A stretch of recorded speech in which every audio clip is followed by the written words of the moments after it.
హరి ఓం ప్రియాత్మ స్వరూపులారా, ముందటి వీడియోలో నేను ఒక భావం పంచుకున్నానండి. ఎప్పుడైతే కోకిలలు మౌనం పాటిస్తాయో అప్పుడు కప్పల అరుపుల హోరు పెరిగిపోతుంది. కాబట్టి సమాజంలో బాధ్యత కలిగినటువంటి విజ్ఞత కలిగినటువంటి వారు తమ వాయిస్ వినిపించవలసి ఉంటుంది. లేకపోతే కప్పల అరుపులే ప్రముఖమైపోయి సమాజం తప్పుదారి పడుతుంది అని.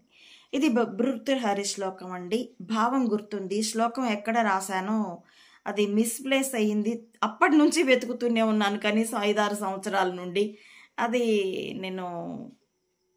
నాకు లభ్యం కాలేదు. అయితే మరో శ్లోకం, దీనికి విపర్యయ భావం ఉన్న శ్లోకం నా దగ్గర ఉంది. నేను ఇప్పుడు మీతో పంచుకుంటాను. భద్రం కృతం కృతం మౌనం కోకెలైర్జలదాగమే దర్దురా యత్ర వక్తారః తత్ర మౌనం హి శోభనం. ఎప్పుడైతే